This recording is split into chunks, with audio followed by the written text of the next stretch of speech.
Hello, hello, hello. Welcome back to That Mill podcast. Joining myself, Omer, today, I've got Stephen. Hello, how are you? Yeah, all good, mate. All good. How are you both? Very good, thank you. He's referring to both because the third of us today is Mr. Joe Zampa. Hello, pal, you right? Yeah, I'm good. How you doing, Omar? How you doing, Stephen? You all right? All good in the hoods. All good for Millwall scraping a 2-2 draw at home to League One Charlton Athletic, which we'll be talking about in thorough detail today. Obviously, last night, at the time of recording, Millwall drew 2-2, as mentioned, after being 2-0 down in the first half, clawing back a 2-2 to make it 10,000 days, as Mickey loves to say on Twitter, since Charlton last beat Millwall in a game, a game of football. I mean, we had one friendly that comes to mind, Dunny's testimonial. Is that correct? I don't think there's any other friendlies in there, was there, guys? Anyone know? On the spot a bit. I think so. I don't think so. Yeah, so I remember that one. I think it was a 4-3 win. I remember having Boatza scoring a free kick. Anyway, I'm going off tangent, off topic there. But yeah, like I said, we'll discuss that game at length and also talk a bit about Fortuna Sittard on Saturday, pretending we know a bit about Dutch football. But yeah, without further ado, we'll go straight into it and talk about yesterday's game. Guys, so the team lineup for Millwall, as we saw when we arrived at Den, was George Long in goal, Ryan at right wing back, Sean Hutchinson, Jake Cooper, and Murray Wallace with Joe Bryan left wing back, Saville and Denor, new boy Denor in midfield, and Vogie and Fleming either side of Kevin Nisbet. I want to start by talking about the fact we played Charlton in a friendly. Guys, I mean, I'll come to you first, Joe. What did you make of last night in general? I mean, good affair, I thought. Yeah, I mean, first of all, I mean, it wasn't a friendly. I mean, I think both sets of fans knew it wasn't really a friendly. The Charlton players certainly didn't think it was a friendly. The only people that did think it was a friendly was Gary Rowett and our boys. You know, I mean, Gary Rowett spoke before the game, didn't he, about treating it as a friendly and the results irrelevant. It'd be a good test, and you can't help but that must have transcended to the players, because just from the first minute you can see we were quite sort of laid back. Really, we were quite lethargic, quite laid back. Wasn't really sort of pushing it. We put it at 50-60%, and Charlton players were pressing. They were putting tackles in. Going. When you see players go to ground sliding in, it shows their intent, doesn't it, a little bit. Mm-hmm. I just don't think they were both from the same hymn sheet. I think Charlton wanted it, and they kind of wanted to do it for their fans, who they talk, tell that in numbers as 1,500 of them. So I can see the breeze is wide, but a friendly, you call it that, but it means much more to us than that to not lose them, of course.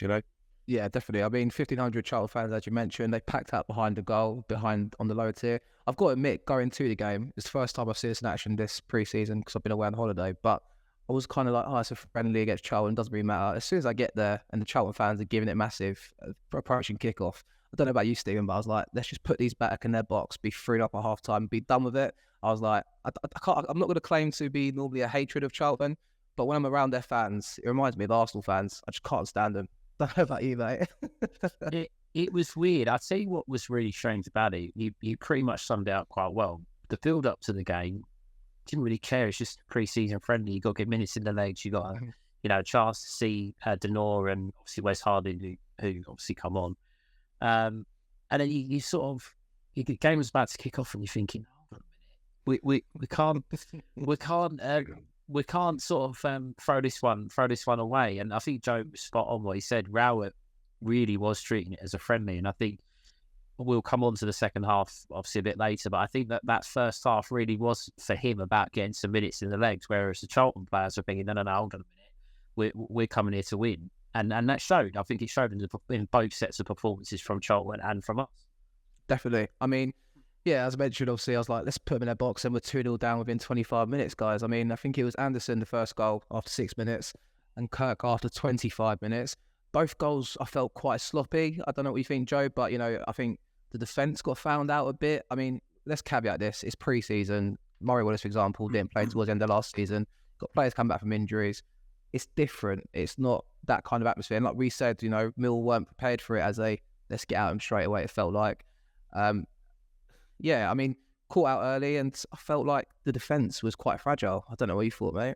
Yeah, no, I agree with you saying there. I mean, they certainly had a bit of pace in their side. They had young players with legs that are running, especially on that right hand side. They seem quite quick.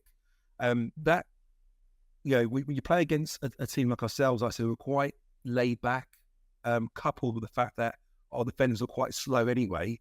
They did sort of pass ball quite well in the final third and create some good chances. And credit to them, they scored some 2 decent goals, 2 well-worked goals. Whether or not they would have scored that had we been more up for it, I don't know. But, I think as a defender, regardless whether it's a friendly or not, you've got to try to stop, the other team scoring. You've got to do your best. And I think we got found out a little bit about that. Maybe we can sort of talk about it a little bit later on. But I am slightly concerned with our defending and our defence. We strengthened in areas of midfield and attack. We haven't really strengthened in defence. We've lost Cresswell, who, although wasn't the quickest, he was certainly a bit more younger, a bit more agile, better on the turn compared to, say, Hutchinson and Cooper and Murray Wallace for that matter. So it's a concern. I'm hoping we've still got a long period of time left to the end of the transfer window, and maybe we can get 1 or 2 more players in, hopefully a nice, quick, fast defender. I think that right side in particular for us, I don't know about you, Stephen, but I felt that was kind of especially for the first goal, I think Leonard bombed forward and then Hutch obviously was kind of isolated against their left winger. And then obviously got to the byline, cut it across, cut a little dink and they tapped it in the back post. It felt like that was a bit of a weak point for us. I mean, Murray Wallace got a bit of criticism last night as well, but I felt like that right side in particular just looked slow, a bit lethargic. Now, I'm gonna quote Paul Merson a couple of years ago. He said on Soccer Saturday that if a team plays 3 at the back, it's because you don't have confidence in a 2 because you're not comfortable either on the ball or you haven't got any pace.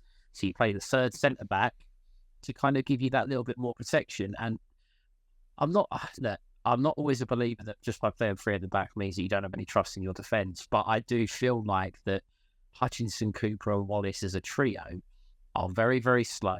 They're not particularly good on the ball either in the sense of their passing.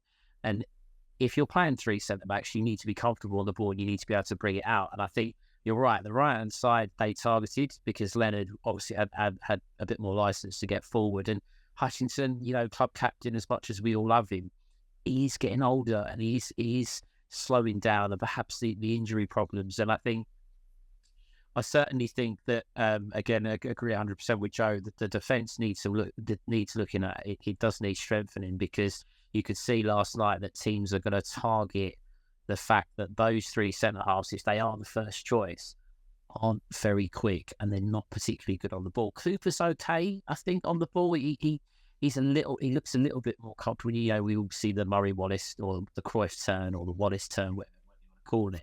But in the Championship, the standard of opposition that are coming against us, that's not going to work. It's not going to work. And if Charlton are going to exploit it and can see it, it is a little bit of a concern that a Leeds, a Leicester, a Southampton are going to do exactly the same thing with a high quality player.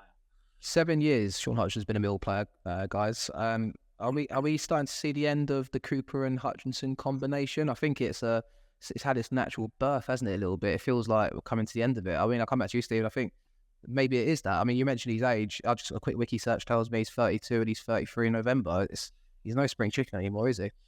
And it's also coupled with the fact when he joined us, it was well documented he had injury problems. We've managed to, in a way, I know our injury record over the last few years has been terrible, but with Hutchinson, we've been able to kind of develop him through that, and his injuries haven't been too bad. But last year, it was Hutch back in the team for 3 games. He's got a knock. He's out for 4 games, and again, I think you're right. The Cooper and Hutchinson combination has been superb for us, and part of the reason why we're in the Championship and have been relatively successful in the league.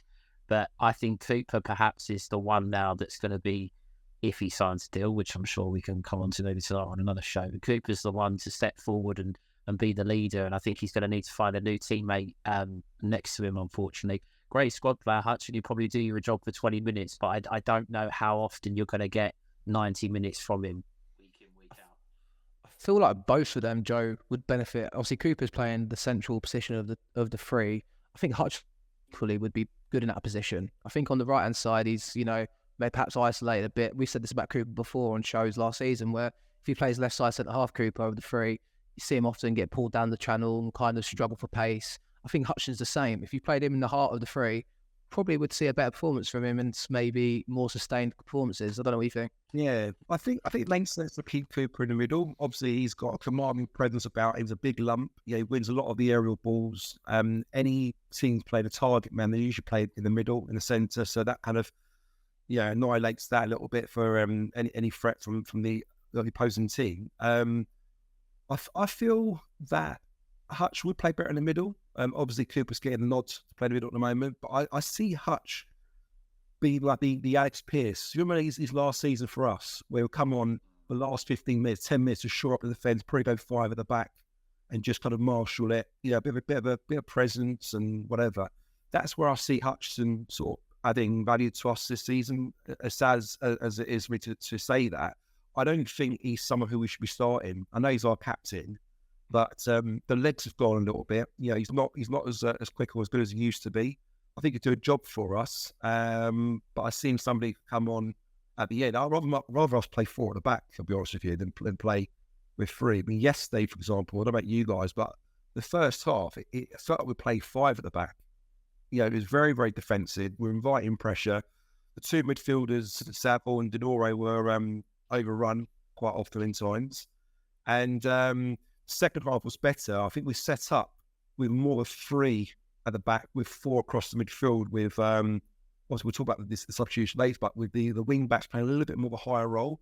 And I think with Millwall, whenever we played that system with 3 at the back with the 2 higher playing wing backs, we've seen a lot better. We seem to be a bit more on the front foot. We're not just sitting back, inviting pressure. And that first half was really, really hard to sort of like to take, because we were very defensive and we were 5 at the back against maybe 3 of their forwards. We didn't need to have so many players back, and we were getting overrun in midfield at times. That's probably what caused a bit of a problem. As soon as we kind of push forward, we gamble a little bit, because sometimes your 3 at the back is marking 3 of their attacking players, and it is a gamble. You kind of 50-50 or 1v1 across that side of the pitch.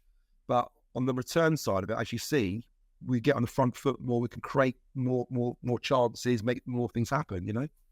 Definitely. I think I just want to talk about Murray Wallace for a second. I don't know what you guys feel about his performance yesterday. Again, caveat, it's pre-season. I think I'm quite strong in this one, because he missed the end of last season as well, didn't he? And I think he's one of those players that maybe you can back him to play out of his bad form, but also last season can't be ignored, where there was times where he was quite sus at left back, it felt like at times. But I think that left side centre half, if we play that formation, Stephen, I kind of back Murray Wallace to come out a bit at the other end. I think the right side is more of a priority for me personally. I don't know what you think. It's really tricky, because I think Murray Wallace, really, if we was to sign a centre half, I think Murray Wallace would be the one that possibly does drop out out of the 3. That's not my choice. I think that would be what Rowett would do. I think we had Murray Wallace on our table at the end of the season awards, and I think you can clearly tell that he's passionate, he cares, he wants to show what he can do, he wants to potentially even break into the Scotland squad at some point. So you're always going to get that possibly 7 out of 10 with Wallace. But I do think that if whatever happens, whoever plays, I know we're concentrating on Murray Wallace, he's going to have to become a little bit better on the ball, because there's going to be times where he's under a lot of pressure, and high quality attackers are going to charge him down. And I'm with you. I don't want to criticise him too much, because he has been really dependable, player of the season. He kind of never lets you down. But I think that as a unit, the defence really needs to work on their ball skills, or some fresh faces brought in. Just before I move on to elsewhere on the pitch, I thought I had yesterday throughout the first half was, if this is the back line we've got, the players available, I don't know what you guys thought about this one, but I think I'd want Ryan Leonard right side centre half. Just a bit more legs in there, and then having Danny McRae wing back. I don't know what you thought about the joke, because I just felt like it was very stationary, very slow. Again, only pre-season, but I just felt like if Leonard's maybe there, maybe that might be an option Pat's Rowett might pursue in the season. Yeah, absolutely. I think with Leonard, he's got the ability to step into midfield.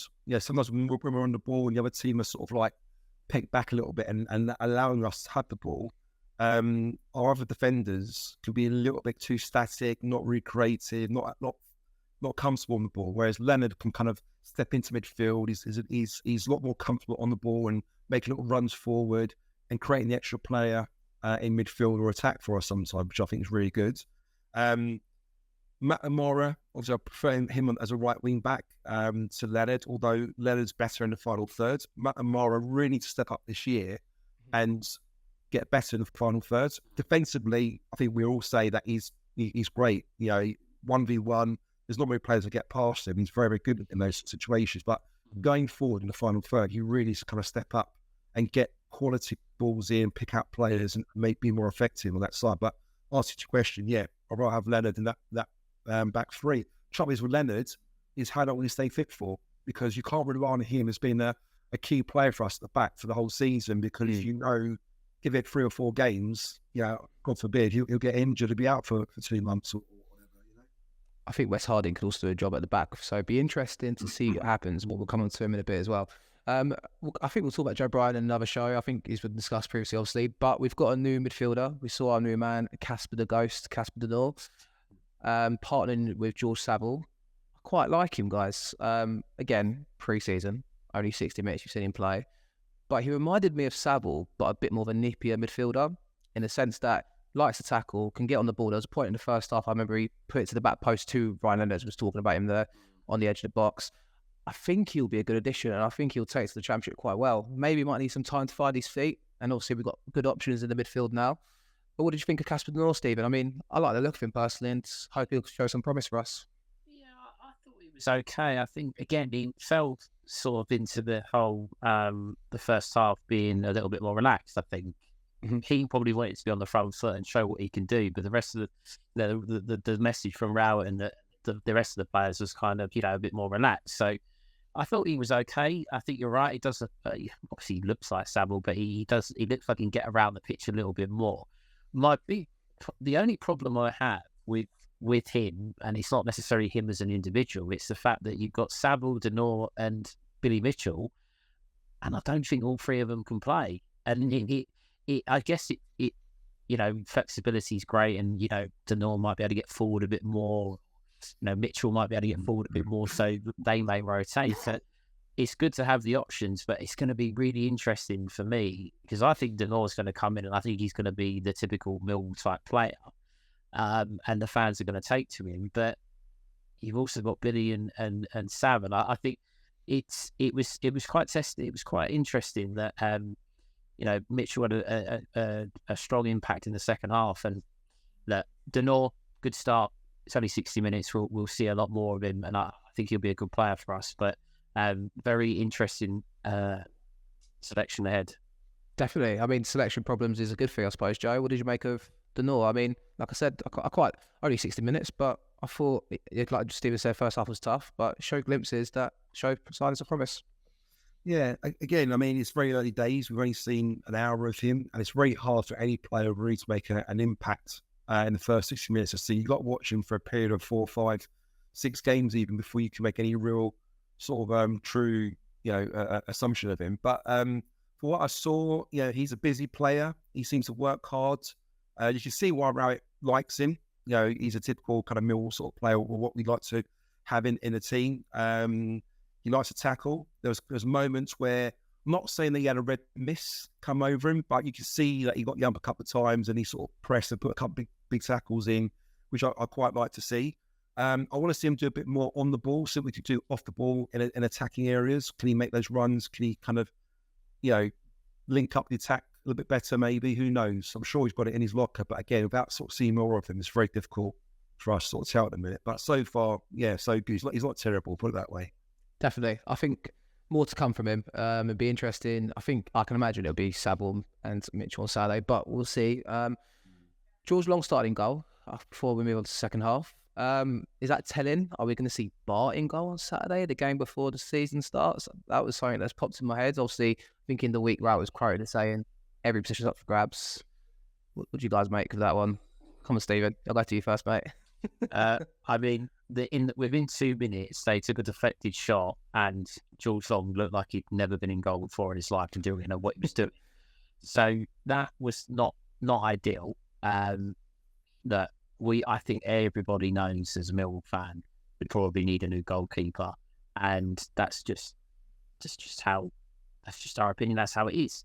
Mm-hmm. Would I have Long in goal? the first game, probably not. But I think we're going to have to just get used to the fact that it is going to be him, and let's hope that he can improve somewhat over the course of the season. Okay, yeah, I mean, I don't disagree with you. I mean, yeah, I mean, he saved a shot at the last minute, Joe, that kept that record going. I had my heart in my mouth there, and I kind of forgave him for all his sins from last season at that point. But yeah, George Long or Bar, I suppose, is the question I'm putting to you there, mate. Yeah, I mean, yeah, George Long, he's not a crack keeper. I mean, again, we always talk about how good his kicking is, and his shot stopping from close range is very, very good. A few times, over the last season, you've seen him at short range. He's very, very quick, very alert, and can stop. Obviously, we all know from distance he's terrible, isn't he? Like, he gets beaten, he just can't seem to kind of almost, understand the flight of the ball, or I don't know what it is, his positioning, And even yesterday, there was a couple of long-range efforts, so he looked really suspect. I think one went wide of the post, which I think he was clearly beaten. Again, he was in the wrong position. And there was a shot at the edge of the box, which I think just went slightly over the bar. But again, I think he was falling backwards, and somehow, I don't know if he got a hand. So I think the ball went slightly over, but had that been a little bit lower, you can just see that flying into the net, couldn't you? Yeah. And sooner or later, it hasn't happened already. I think opposition teams will look at Long and say, right, this guy can get beaten from range. If you're in around the edge of the box, have a go. It's gonna be out there soon. Answer your question, Omer, I will still pick Bolts over George Long. I think George Long is very suited to us if we're playing our high line and we need a sweeper keeper to come out and use his feet. But more often than not, we play quite deep. We look to hit teams on the counter, and you need somebody that's going to, save shots from distance. Because if we can only allow teams to shoot from range, because we're so good defensively normally, then you need someone who's going to be able to stop shots from range. And I think George Long's the wrong choice for the tactics that we're looking to play at the moment. Yeah, I mean, I disagree. I mean, I agree with both what you boys are saying there. One more, not negative, but one more player to talk about before we move on to the second half. That it's not negative, but I feel the reaction last night was quite mixed about it. It was Zian Fleming. Again, only a friendly, guys, and I caveat this as a lot with friendly games. Some players just don't get out for these sort of occasions. He was quite missing yesterday, Stephen, though, wasn't he? Which, I don't know. I mean, I'm not seeing us playing the first 2 games of pre-season, admittedly, but I don't know about seeing Fleming. It looks a bit uninterested. I mean, I'm sure the love affair on Saturday will bring him into the game, but not pretty great yesterday. He wasn't great. I think there's been a massive overreaction though on Twitter. People saying, "I'll sell him," and he's not interested. He can't be bothered. I don't think that he's not interested. I think what you said was about some players are just not interested. It's minutes, and I think he falls into that category. It's not that he's not interested in playing for Millwall. It's just a friendly to him. He wants to be playing competitive football. I just think there's been a massive overreaction to him. Last summer, I think he maybe even got injured. I don't think he set the world alight in. I know he scored in that behind closed doors against Palace, I think, last year. But he didn't really set the world alight. Then he was injured, and it took him a while to find his feet. I don't think there's a particular issue, unless his head has been turned by a potential move. But I don't think that's the case. I just think it was a friendly. He probably was playing at 80%, and I reckon on Saturday again it's Fortuna, so that's gonna make things a bit different. But I reckon you'll see a different Zian Fleming on Saturday and going into the season. Totally agree. I mean, we'll talk about that setup from the first half, Joe. I think that didn't really help Zian. There weren't many ball carriers in that team, and there was no one to play with up front. It felt like at times, and we were quite isolated at the top. And then maybe that put play to his performance yesterday. Don't know what you felt, mate. Yeah, I mean, I absolutely right. I mean, we didn't have any pace up front. I think he had Voltel Sammer and Nisbet, didn't he, with him? And there wasn't really much happening in the final third. He was dropping deep into areas. He was asked to track back quite often as well, playing on the wings. But I don't know. I think he's very human at the end of the day. He's a professional footballer. He's got a short career. He's seen opportunities to play in the Premier League. Of course, he's going to be quite keen to want to make the move. I think if the money comes in for him, it could be life-changing money for him as well. I reckon yesterday's performance shows he was a little bit scared about getting injured. It sounded like he wasn't really putting himself about. in the 50-50s. A couple of times he went down easy. He's like, he wasn't really up for the fight. Why should he be? It's a friendly, you know. But even so, he seemed to be a little bit hesitant, a little bit reserved in his play. He wasn't really kind of doing or overexerting too much. Yeah, I'll say about 60-70% of his capabilities. So make of that as you will. Yeah, personally, I think he'll just be a little bit cautious. And it could be the fact that he's thinking, you know what, we've still got time here. There's still a possibility of something happening, you know, and maybe he's got one eye on that. Who knows? Interesting take. Yeah, I mean, so we'll get to the second half. One change at half time. George Evans comes on for Wallace, with Wallace withdrawn at half time. I don't know if anything's been said today about that, but I did notice Wallace get a knock early on in the first half. But I don't know if that was precautionary, but he was the only change. And then get to fast forward to 63rd minute, and we had Romain Esse on for Fleming and Adam Malachi on for Joe Bryan, and also Leonard's off and Boggy off with Bradshaw and Harding, and also Billy Mitchell coming on for Denor. And what a transformation it felt, guys, as soon as all them players were introduced into the game. I have to say, obviously, we go on to get the goal in the 69th minute through Nisbet. Obviously, a lot's been said about him in pre-season, scoring goals for fun. I love how selfish he is as a striker, guys. I think there's times where in the second half when at one point where he could have kind of squared off to the person on the left to get a strike away. Instead, he's selfish enough wants to take the shot. I think he'll frustrate at times, don't get me wrong, but he's got that real striker's instinct. I don't know what you reckon, Stephen, but I mean, I'm really getting excited about this bit, but everyone is too, I feel like. That, obviously, the goal, I thought he took the goal very, very well. But the 20 minutes from half-time to the goal, roughly 20 minutes, I thought Nisbet was absolutely superb. His movement, his touch, the little header that he played into the path, I think it was Foggy. Yeah. The ball come across, Nisbet then backheeled it to Fleming and obviously, scuffed his shot. But his what they call centre forward play, I thought was really, really good and really, really exciting. And I agree. I think there is a lot of hype with Nisbet. I think he's a proper striker, and I want my striker to be a bit selfish. I want him to want to have shots on goal, left foot, right foot, and yeah, I thought he took his goal very, very well, and I'm fully in the camp of. I said it on a show I did with Mick and Dan. I think he'll outscore Tom Bradshaw's figure from last season, because I don't think he's going to need as many chances to find the back of the net. I think he's got that natural instinct. Definitely. I mean, Joe, like I said there, as Steve said, the goal was very well taken. He always just passed it into the back of the net, didn't he, off the post, and real finish, I thought, and all sorts of different finishes he's shown in pre-season. Yeah, I think what I like about him as well, he seems a sort of player. I mean, I saw him at Sutton, and I saw him obviously yesterday as well. He's sort of player that will improvise in a situation that he's in. He'll make something out of nothing sometimes. Now, I'm not trying to say he's Lionel Messi or Cristiano Ronaldo or anything else, but what the point I make is, you can make comparisons to him and Bradshaw. With Bradshaw, as much as I love him, you need to kind of put the ball on the plate for him a little bit for him to score goals. Whereas you see with Nisbet, there was a time when, that lovely through ball from Billy Mitchell for his goal was a fantastic play from Billy Mitchell, by the way. To sort of give him an honourable mention there. The way he drove out of the fence, timed his run perfectly, put a beautiful ball to set Nisbet through and goal. But even at that point, if that was Bradshaw or anybody else, they'd be looking to put a cross in or trying to play the ball backwards again to keep possession. And somehow he had to improvise in the situation he was in.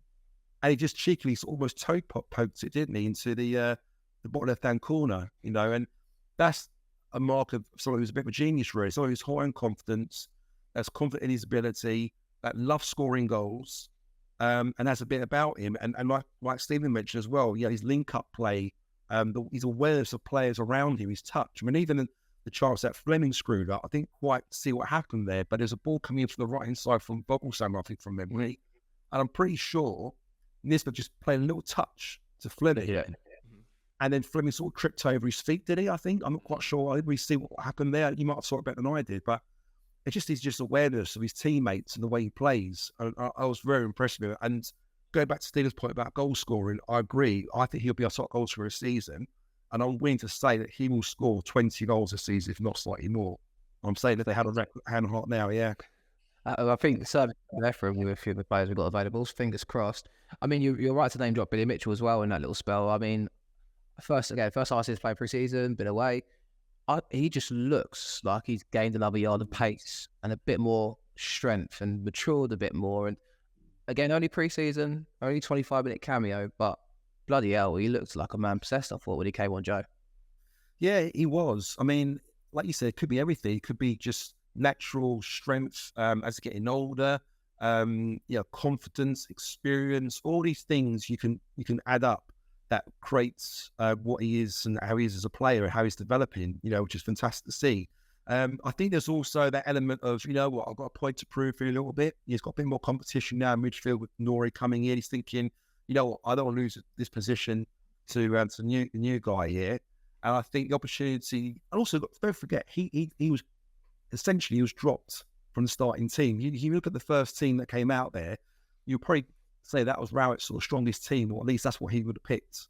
And the fact that Mitchell started as a sub, I wonder whether there was an element of almost like, fuck you, I'm going to prove to you what I should be starting in this team. And it's almost like an opportunity for him to kind of show what he's about. And he didn't disappoint. I thought he was solid. I think he was strong. He was quick. He was alert. His passing was really good, really good. Some good forward passes. And I think if we don't start with Mitchell midfield, I think that would be a crying shame. Yeah, the question is who partners with him.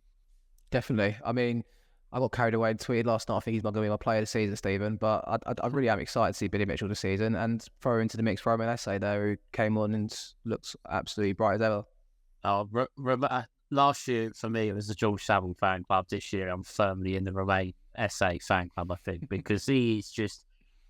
everything he does, he looks like it's just easy. It's smooth. It's simple. He just takes people on for fun. And we've been crying out for... last year you had these sort of... take Oliver Burke, different player, I know, but... just crying out for someone to take people on, and he just wasn't doing it. And SA just picks the ball up and goes, skip past one, skip past another, and I think he's going to be absolutely superb. Back on Mitchell, I think the other thing with Billy Mitchell is, and this is just something that I've thought about, if Sean Hutchinson isn't named as Millwall captain, Billy Mitchell is the prime person to be captain, in my opinion, of Millwall Football Club. He's everything you'd want. A young player coming through the academy, breaking into the first team, improving year on year. And I think Joe was right. There's a point to prove, not just on not being started, but thinking I am the man to build, put me in the midfield and build a team around me. And I really think he's capable of being that central figure. But yeah, Romain SA, I mean, just everything he does is absolutely quality. And I think if Rowett again's selection, how are you going to fit in all of these players and get everybody in playing a 5-back or a 4-back? But I think if SA's not in the starting team come Middlesbrough, I think Rowett's going to get some absolute pelters from the crowd. Mitchell needs to start. SA needs to start. I don't think it was his strongest team personally yesterday, Joe. But again, there's debate to be had about that one. Just before you say that, Vogelsaville was in that starting 11, and you mentioned it was Rowett's strongest team. I think. Well, I said Rowett's strongest team. I didn't see Joe's strongest team, did I?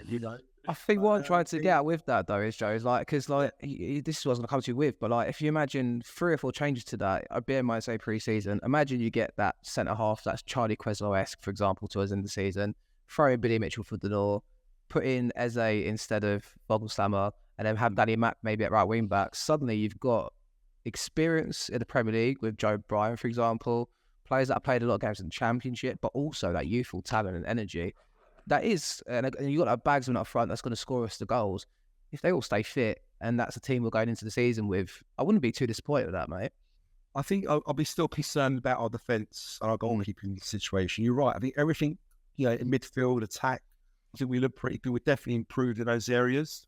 But my concern would always be at the back, the lack of speed, lack of agility. I mean, can you imagine if we had a couple of quick, agile centre halves either side of Cooper? How much better we could play? We could be a bit more adventurous, play on the front foot. No, we make a mistake. We've got some fast centre backs that are going to cover ground or, make amends or clear up trouble. At the moment, if we push forward, I just feel that if any good teams with fast strikers or fast wingers were to counter us, we'll struggle. We'll struggle badly. But you're right. I think going forward, I think we've definitely got some good quality there now, which is good to see. SA again. I know we speak highly of him always, but for me, this is a big season for him this season. I was questioning at first where would he fit into the system that we're going to play if Raxi's going 5 at the back. But I'll quite like to see him in number 10 where Fleming is, if he chooses to go with a 5, and a 3. Because I think, put him in that position, which he has done a little bit in pre-season, he's very hard to pick up. He's probably more mobile than Fleming is. Fleming, as good as he is, he does stay quite central. And I guess he used his strength to create the space and the time on the ball. Whereas you look at SA, he's constantly moving. He's constantly picking up little pockets of space, whether it be on the left or the right or in the middle. He's kind of moving around when he came on in the second half. And that, again, gives that little bit of fluidity in the team, which is so hard for the other team to mark and man-mark him, because he's just constantly moving into different areas and create space for himself. We had an interesting tweet, actually, from the top of my head. I can't remember who the name was, but he did mention the formation and how it's quite, at times you couldn't tell, but it was quite fluid, I felt like, especially in the second half, but first half as well, you saw that. But, there is that kind of versatility and movement up top, and if you have the players in there that are ball carriers quick and can make an impact, it could be a good little thing to have up our sleeve, so to speak. But we'll fast forward anyway to 73rd minute and the introduction of Amaku and Alex Mitchell. I'm not mentioning Adam Malachi, by the way, but I thought he was quite good on the left-hand side and a bright spark, and also on set pieces. Overhit him a couple of times, but quite impressed with him. Obviously, that's one piece there. But Amaku gets the goal in the 83rd minute, Stephen. Again, first time I've seen pre-season, but he looks like he's been on potato and Guinness's in pre-season, and he looks like a rapid and a bit of a beefy person now. I think that him getting injured last January before it was in training, wasn't it? He got injured. He didn't get to see most of it. I think he would have been used a lot more in the first team than what maybe we all thought, well, certainly what I thought, because I think that pace, that raw pace that he seems to have, I think he's put behind him, obviously, the miss in the under 23s final, obviously, was a bit of a shocker, but I think he's put that behind him now, and rightfully so. But it's interesting you say Adam Malachi, SA, and Amaku were all sort of towards the... SA was more central, but a lot of his play was down the left-hand side, being left-footed.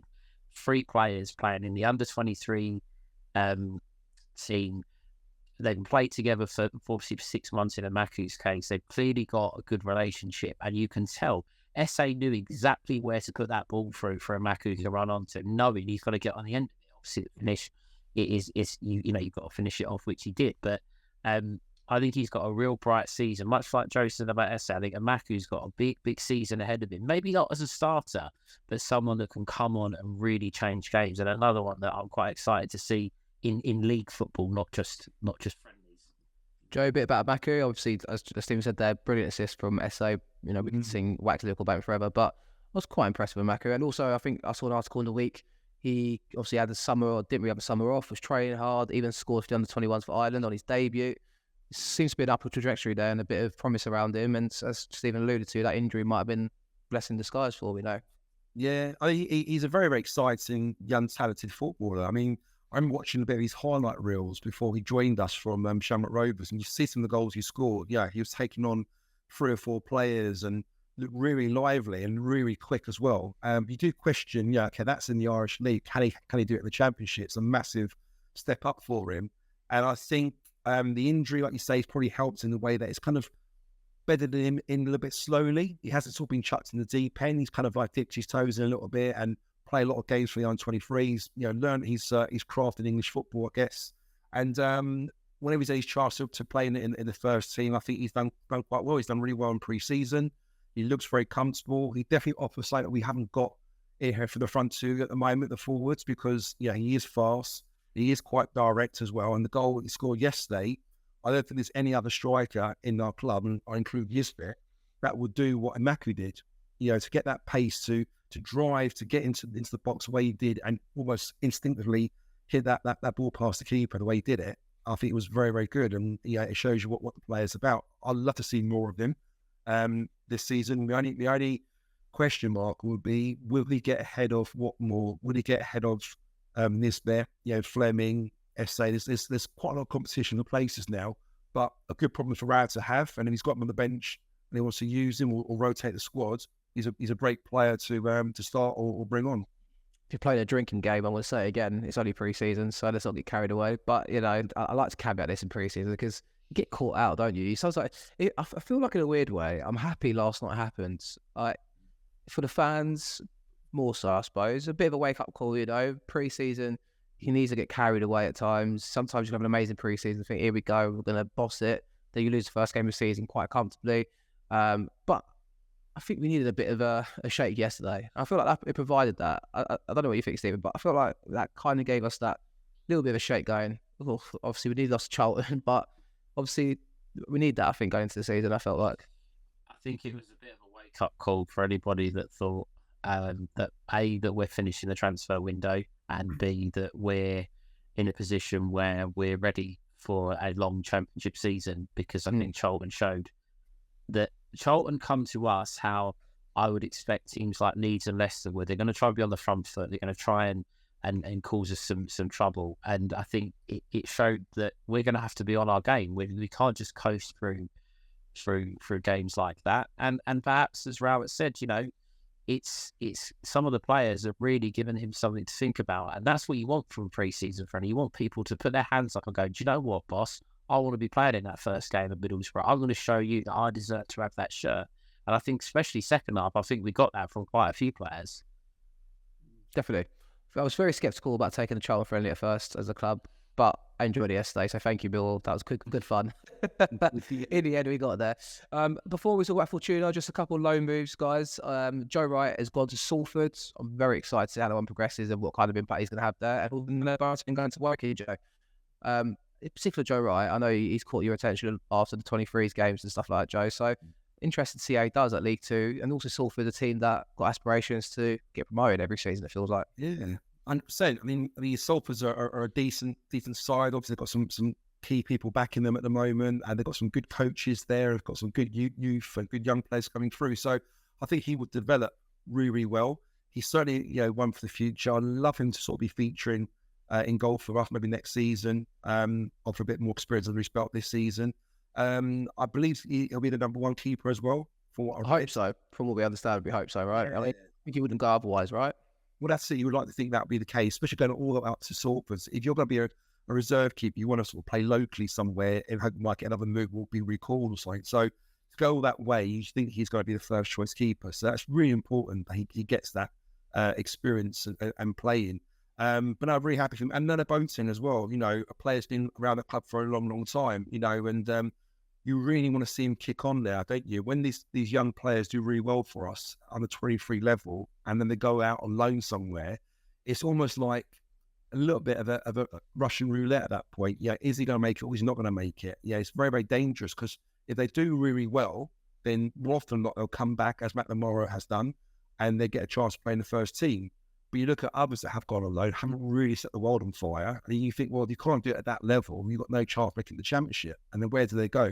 They end up going somewhere for cheap or for free, and they're a forgotten sort of person. So, it's going to be it's a big risk for Boateng. It is a really sort of he's got to really work hard now and impress and make a name for himself there. And if he does that, hopefully he'll have a chance of getting into the squad somehow. Stevie, I don't know about you, but it felt like with Joe Wright in particular going to League Two, he's not even played a senior game for Millwall, but it feels like an evolution and a change in 23s. Obviously, we've got the best 23s bar the tier 1 clubs in the country after winning the league last year. But having a youth player go to a League 2 club, I think that shows and demonstrates the transition we've got as an academy, I feel like, and it's a big move for him, and so hopefully it works out well for him.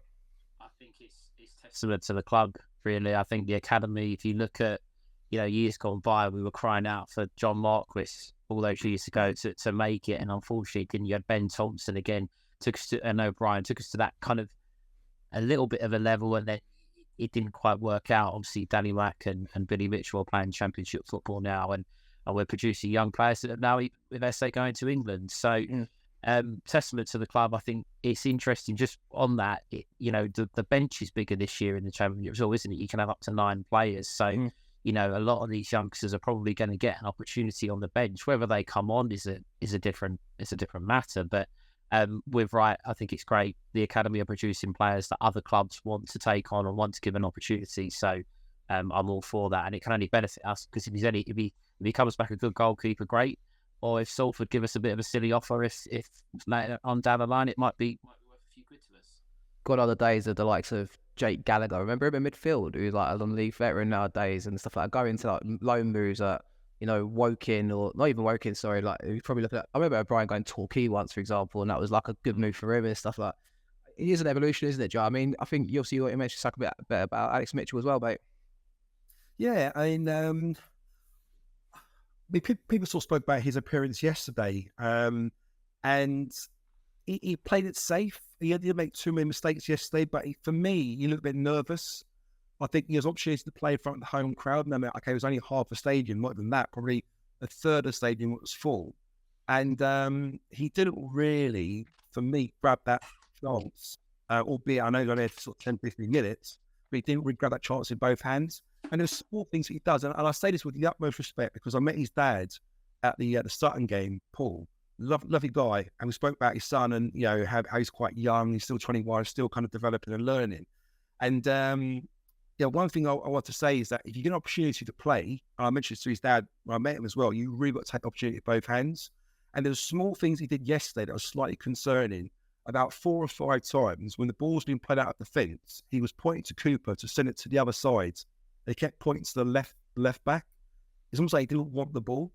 Now, that's probably a slight lack of confidence. I completely get it. He's young, he's nervous, doesn't make any mistakes, and he looked a bit nervous when he came on, And what I want to see him do is probably do a bit what Cresswell did, in the sense that don't be afraid to make mistakes, get on the ball, be commanding, show your true worth and your ability and what you can do, because you're not going to get many opportunities to play in front of Gary Rowett and the home fans to stake a claim and get a contract. His contract runs out in the season, and I don't think you'll get many opportunities to play, and he really needs to make a difference. And it's always like, you've got to take that gamble. Yes, you might make a mistake or two, but you've got to really push yourself and express yourself in order to be in contention. So, Paul, if you're listening, hope Alex takes the opportunities when they come up, and he really just sort of needs to be confident and just do what he can and play his game. He's got the ability. We've seen it. He can do it, but he really needs to be confident and push on. I quite like him, but again, I think Championship's probably, you never know. Who knows? Until you're thrown in the deep end, and it's only 15-minute cameo, like you said, Joe, as well. But be interesting to see how that one plays out. Probably a low move, but if we get targets through the door, I guess, because that backline needs strengthening, like we've said throughout the show. But we'll have to wait and see what happens there. I was going to say we'll do a preview of Fortuna. We're going to try to, but I can't claim to know a lot about Fortuna Sittard going into Saturday, aside from Zian Fleming, guys. But look forward to getting back down there, Joe, on Saturday. Are you going to be down there? Yeah, I got my ticket for the game, so looking forward to that one. It's a difficult game. I mean, again, for us, it reminds me a little bit of the friend we had last season against, was it Hammarby? We played them. And again, it was a good test. Having a team playing continental football, they often play on the front foot, which is great. It's good on the eye. They play some good, attractive football. I'm pretty sure that Fortuna Sittard will be very, very similar, as in they'll be playing some good football, attacking football. Hopefully we can match them, and if not, do one better. It'll be an emotional game, I'm sure, for Zian if he's still here and plays against them and these fans. I know the fans think really highly of him. They still talk about him now and they worship him. So it'll be an emotional day for Zian. But I hope, yes, we treat it as a friendly, but I hope we kind of really express ourselves. I get the fact you don't want to go 100%. I completely get that. You don't want to get injured, but you have to express yourself. You've got to play on the front foot, and try and, stake a claim for your starting place. And hopefully we can get a better performance in on Saturday. Definitely. I mean, I looked through their squad earlier. I only recognised one, who used to play for Norwich. And I think they've got Halilovic, who used to be at Barcelona as well, for example. So there's a couple of players in there that are European-based and have done it around. So it will be a good opposition, wouldn't it, Stephen? Because they're in the Vizé side as well. So maybe a chance for Gary to do a couple of potential targets as well, maybe. Possibly. I think the Dutch boys wanted to see an opportunity to say goodbye to or see Fleming again and give their supporters an opportunity to come over London to London for the weekend. I think that's why this friendly was booked. But it is a good test. They do play in the top division in Holland, and I think Joe's right. When you play against continental sides, it is a different style of football. You do have to, and with foreign managers in the Championship that potentially would like to play a similar style of football. So it is a good test. I think on Saturday, injuries aside, and pre-season, we're not getting carried away. I think whoever starts, or the team that starts on Saturday, is going to be very, very close to the team that starts at Middlesbrough. I think the last friendly, there might be a behind closed door, I don't know. But the last friendly before the season, I think you'll get a real big hint as to who is going to be in that Middlesbrough lineup, and that's what I'm actually more interested in having a look at and see. Okay, what's Rowett's thinking? What's the plan going to be? Is it going to be two up front with Bradshaw and Nesbitt? Is he going to get SA involved? What I think that's for me is what I'm looking forward to seeing, and I think Fortuna will bring a decent crowd. I think we'll have a fairly decent crowd. I think our fans will enjoy the game just as much as they will. But it's certainly for me going to be the real last opportunity to see what Rowett's thinking is going into the Borough game. Spot on. I agree with you completely, and that's the same as me. That's why I always love the last game before the season starts. It's always that anticipation. Sometimes managers throw the people to centre and try not to read too much into it. But I think Gary Wright is that kind of person. I think Joe as well. It wouldn't surprise me if he tries to throw Middlesbrough and Carrick off the centre bit and throws a little spanner in the works come Middlesbrough away. Yeah, I mean the pre-season's gone relatively well, I think, for us. The only thing I would say is we haven't really been tested yet.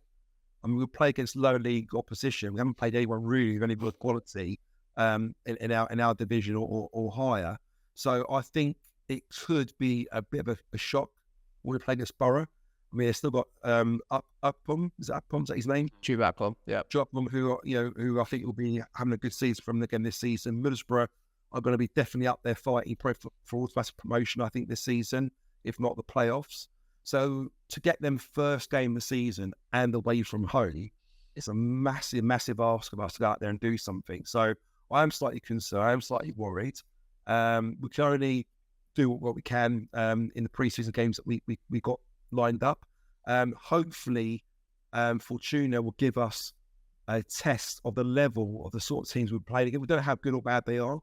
I would rather sort of pick a lower Premiership team maybe instead in a friendly to sort of test ourselves at a higher level. But let's hope they give us a game. Let's hope they play on the front foot and we can then try and deal with that and express ourselves as well. Definitely. I think we're going to call it there. If you haven't yet listened to it, be sure to check out a previous episode a few weeks ago that Mickey done with a Fortuna Sittard fan. It was actually really insightful from their side of view, what they think of Fleming. I really would recommend it. I'll put a link in the description as well. Be sure to check that out. Stephen, thank you for coming on today, mate. And I guess I'll speak to you next week at some point and covering this game back. Yeah, absolutely. I'm sure we're all ready to go. We're on the football season now. I'm sure we'll have videos and content out for all the listeners. Oh, I can feel the excitement building. Look at this guy. Joe, thank you, mate. Appreciate your time as always. Yeah, no, cheers, Omer. Enjoying it as always. Looking forward to Saturday's game. Early kickoff at 12:30, I believe. Mm-hmm. So it'd be nice. I said it'd be a nice occasion for Zian. Both sets of supporters, think very highly of him, of course. So it'd be a nice occasion for him. Let's just hope we get to see a good game of football, good attacking game of football, few goals, good tests for our boys, and we can look forward to our first game. Definitely. 12:30 kickoff, ruining my pre-match beer time, and also train strikes as well. It won't stop you, Omer, I'm sure. They've never had something before. If you have train cornflakes, the rumor has it, but no comment. Train strikes as well, killing us as well, but there we go. We'll find our ways. Like I said, Joe, we'll find our ways. Right. Be sure to check us out on our socials at That Mill Pods. And as the guys are saying, the excitement's building. The season's almost here. We'll be back on Monday to cover and review the Fortuna Sittard game. And then we'll start to preview and give some predictions going into the next season. So be sure to catch them next week. And we'll be back then. Cheers, guys. See you soon.